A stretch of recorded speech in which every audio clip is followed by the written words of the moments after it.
آتا رہے گا۔ سب سے پہلی وجہ یہ ہے کہ جو بندہ بھی تقوی اختیار کر لیتا ہے، اللہ وحدہ لا شریک اس بندے کو اس جگہ سے رزق عطا فرماتا ہے جہاں سے وہ گمان بھی نہیں کر سکتا۔ یعنی بے روزگاری کے اسباب میں سے اس کا پہلا علاج کیا ہے؟ پہلے نمبر پہ علاج یہ کیا جائے جو قرآن پاک کے اندر سورۃ طلاق کے اندر 2 اور 3 نمبر آیا مبارکہ میں ارشاد ہوا۔ رب کائنات نے فرمایا وَمَن يَتَّقِ اللَّهَ يَجْعَل لَّهُ مَخْرَجًا وَيَرْزُقْهُ مِنْ حَيْثُ لَا يَحْتَسِبُ۔ جو کوئی بھی اللہ سے ڈرتا ہے، وَمَن يَتَّقِ اللَّهَ، جو کوئی بھی اللہ تعالیٰ سے ڈرتا ہے، تقوی اختیار کرتا ہے، اس کے لیے اللہ تعالیٰ ہر مشکل سے نکلنے کی راہ بنا دیتا ہے، اور وَيَرْزُقْهُ مِنْ حَيْثُ لَا يَحْتَسِبُ، اور اللہ تعالیٰ وہاں سے اس کو رزق دیتا ہے جہاں سے اس کا گمان بھی نہیں ہوتا۔ تو بے روزگاری کے علاج میں سب سے پہلا جو علاج ہے وہ ہے تقوی۔ اللہ وحدہ لا شریک نے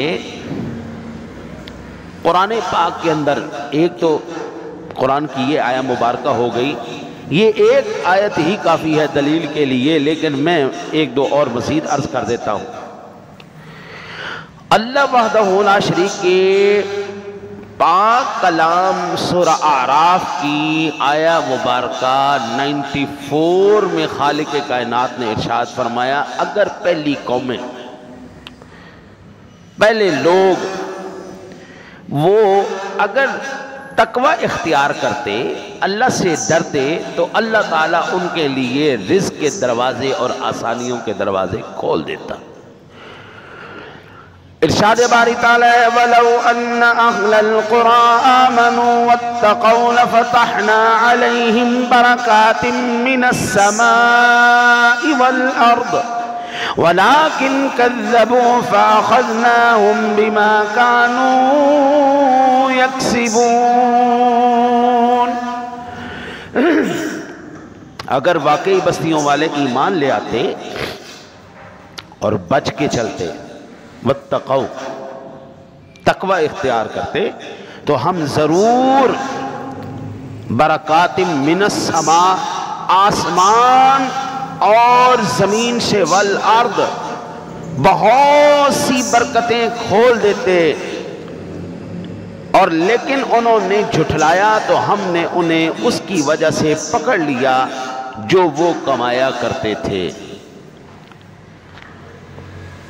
قرآن کا یہ حصہ بتا رہا ہے، اے بندے خدا،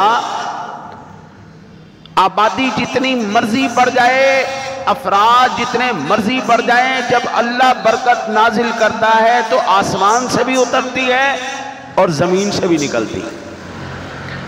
قرب قیامت اللہ تعالیٰ ایک انار کو پورے قبیلے کے لیے کافی کر دے گا، اتنی برکت آ جائے گی، برکت ہی برکت۔ یہ قرآن پاک کی سورہ اعراف، اس سے مضبوط حوالے میرے پاس نہیں ہیں۔ میری یہی عادت آپ نے دیکھی ہے کہ قرآن پاک یا حدیث پاک۔ اچھا جی، ایک تو یہ ہو گیا سورہ اعراف۔ اب سورہ مائدہ کی آیہ مبارکہ 45 نمبر، ارشاد باری تعالیٰ ہے وَلَوْ أَنَّ أَهْلَ الْكِتَابِ آمَنُوا وَاتَّقَوْا لَكَفَّرْنَا عَنْهُمْ سَيِّئَاتِهِمْ وَلَأَدْخَلْنَاهُمْ جَنَّاتِ النَّعِيمِ۔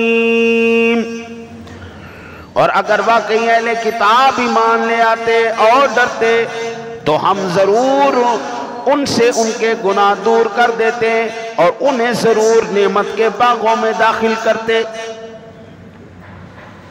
اللہ تعالیٰ کی نعمت اور اس کی رحمت میں دوری کا ایک سبب کیا ہے؟ فرمایا لَكَفَّرْنَا عَنْهُمْ سَيِّئَاتِهِمْ، گناہ کرنا، جو بندہ گناہ کرتا ہے، کفر کرتا ہے، نافرمانی کرتا ہے، اللہ تعالیٰ کی نعمت اس سے دور ہو جاتی ہے۔ لَإِن شَكَرْتُمْ لَأَزِيدَنَّكُمْ، تو شکر کر اللہ تجھے اور دے گا۔ ٹھیک ہو گئے؟ ایک سبب یہ ہو